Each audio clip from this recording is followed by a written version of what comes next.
जय श्री कृष्ण दोस्तों।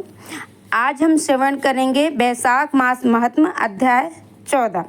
सुरदेव जी कहने लगे कि मेष की संक्रांति में वैशाख मास में प्रातः काल स्नान कर मधुसूदन भगवान का पूजन करके जो इस मनोहर कथा को सुनते हैं वह सीधे विष्णु लोक को जाते हैं। जो दुर्बुद्धि होते हैं वह कथा छोड़कर अन्य काम में लग जाते हैं। वे रौरव नरक में जाकर पिशाच योनि को पाते हैं।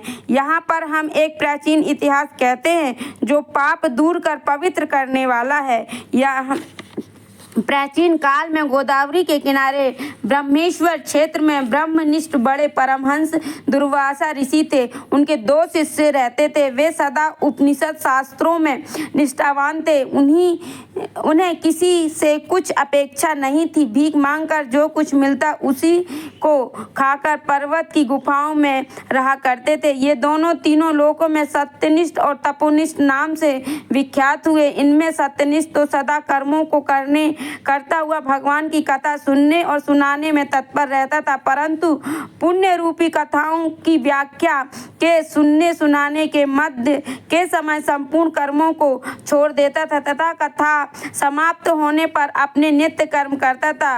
वह बिना कथा श्रवण किए अन्य ग्रहण नहीं करता था। अतः एवं जो मनुष्य ऐसी कथा सुनते हैं और उनको जन्म के बंधन नहीं व्यापते और विष्णु भगवान में सच्ची भक्ति तथा स्नेह उत्पन्न होता है, अरिहित दूर हो जाते हैं और साधु महात्माओं के सहदु दया उत्पन्न होती है। सत्कर्म से वृद्धि, वेद में मति उत्पन्न होती है। निरंजन निगुण ब्रह्म उनके हृदय में आकर विराजते हैं। परंतु जहाँ साधु महात्मा ना हो, तुलसी ना हो, विष्णु जी का मंदिर ना हो, काला मृग ना हो अथवा कथा ना होती हो, वहाँ यदि साक्षात गंगा जी का किनारा भी हो तो उसे त्याग देना चाहिए।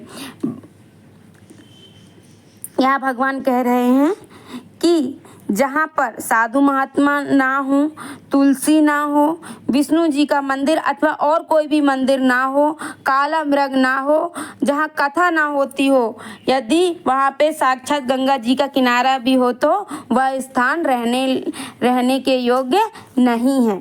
वहाँ का मरा हुआ प्राणी 100 जन्म तक कुकुर योनि पाता है अथवा अंधा मिस्र नरक में पड़ता है। ऐसा उपनिषद विचार कर मुनिवर सदा विष्णु की भक्ति और कथा श्रवण करने में तत्पर रहता था। मगर दूसरा जो तपोनिष्ठ था वह ना तो जिह्वा से विष्णु कथा कहता और ना कानों को सुनाता। तीर्थ स्थान में जाकर वहां पर होती हुई कथा भी तप के विघ्न ना पड़ जाए इस डर से छोड़ देता था। श्रोता और वक्ता कोई भी उस कर्मनिष्ठ के निकट होकर यह कार्य के लिए नहीं निकलता था। उस दुरात्मा दुर्बुद्धि से ऐसे ही समय बिता कर अपना शरीर छोड़ दिया। तब शमी के वृक्ष पर छिनकड़ नाम का महाबलवान पिशाच हुआ।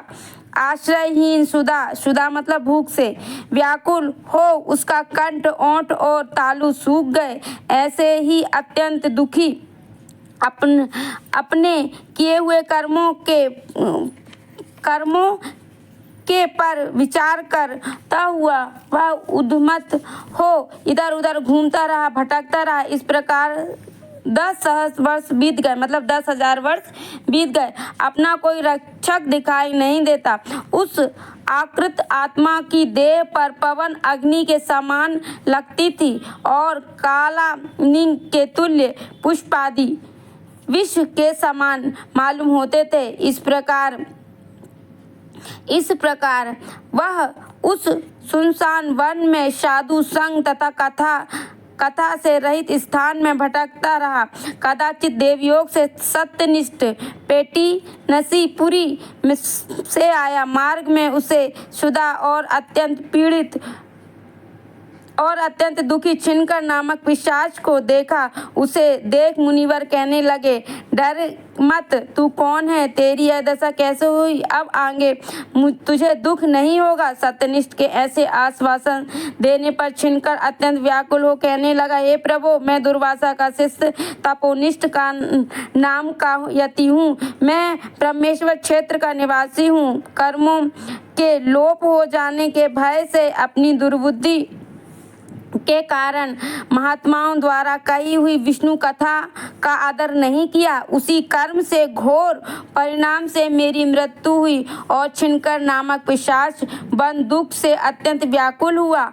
आज मेरा भाग्य फिर गया।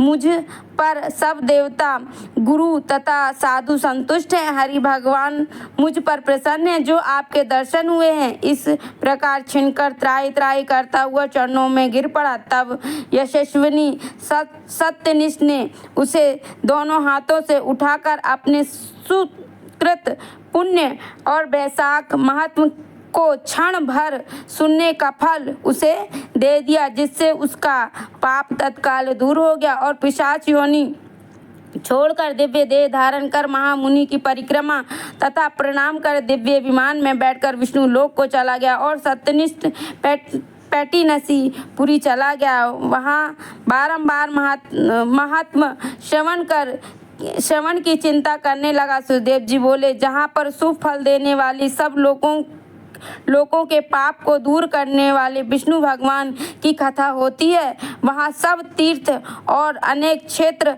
आ जाते हैं तथा वहाँ के निवासियों को मुक्ति प्राप्त होती है, इसमें कोई संदेह नहीं है। बोलो श्री हरि नारायण विष्णु भगवान की जय, माता लक्ष्मी की जय, राधा रमन लाल की जय, बाल गोपाल कृष्ण की जय, शालिग्राम तुलसी मैया की